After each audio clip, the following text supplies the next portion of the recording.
So I spoke to Dan very early on when I started work about setting up Twitter and Facebook accounts and just using social media just to promote what countryside services are doing.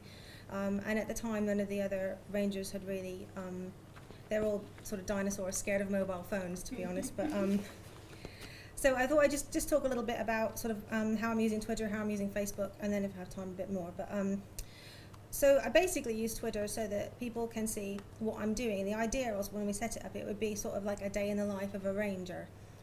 So I tweet if I see some wildlife, like yesterday I think I saw a kingfisher, so that's the kind of thing that I would tweet about. Tell people if I'm out doing site inspections, that kind of thing, just so that they're aware that we are actually, you know, even though they might not run into us, because between three of us we look after over 30 sites. So just so that they know that we're sort of out and doing things. And the other thing I do is I publicise a lot of my events on there, especially sort of like larger scale events. Every year we do, we've got a pair of nesting peregrines in Walsall on the Town Hall Tower, and they're quite popular, not so much with the pigeon fanciers, but we do a peregrine watch event every year, and so we use Twitter a lot, and the hashtag #WS1Perries to get people sort of tweeting their sightings in the run up to the event, and then actually all day on the event. The other thing that we've done relatively recently was we did a stargazing live event with the BBC at the art gallery, and since then we've done loads of stuff with the art gallery. We've got a really good working relationship with them now. I do a lot of astronomy events, and so whenever there's some kind of astronomical thing going on, like a meteor shower, we tweet with the hashtag Walsall Looks Up, and that's sort of like an ongoing thing. There's a Facebook page now, that's going quite well. I've done a few competitions and things, giving away things like, I think I gave away a dark sky discovery fleece, because we got one of our sites, Barbeacon, designated as the first urban nature reserve to be awarded dark sky discovery status. So that's been a big sort of ongoing thing. Giving away things like wildflowers and stuff like that.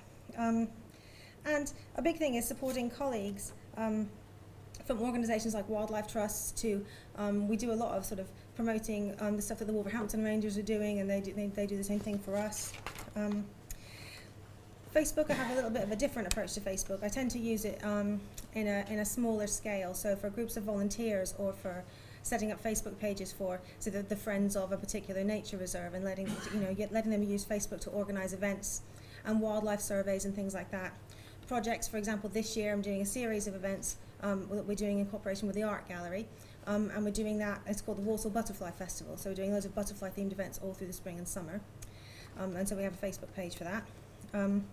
And also I set up something called the Midland Rangers Forum. So a lot of the countryside rangers from all of the surrounding counties, the West Midlands counties, have a place where they can communicate with each other using social media on Facebook. Other things that I'm doing is using Audioboo quite a bit. I've done an audio nature trail around one of my sites, and hopefully we're going to roll that out to the other sites that we're doing.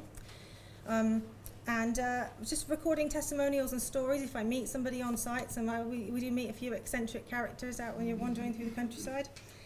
So recording bits and pieces of anecdotal stories and stuff about the countryside, that things that are going on, and things that they remember from their childhoods and stuff like that. But one of the big things that I do on a regular basis is I use Audioboo to record sounds of wildlife, and from things like a robin singing, 60 seconds of babbling brook, that kind of thing. And the idea is, the whole of the Walsall Wildlife thing is to make people aware that countryside services are out there and we're working and we're engaging with the public, but also to sort of make people aware that while they're stuck in their offices, nature is still happening outside, to give them that sort of like a little window, even if it's an audio window, that they listen to a bit of babbling brook or robin singing while they're on their lunch break. So, sort of to summarise, we're making people aware of what we're doing, making people aware of environmental causes, anything that's particularly topical. At the moment I'm doing a lot of stuff around bees and pollinators, and just basically promoting and supporting colleagues in the council and in other councils doing similar jobs. That's it.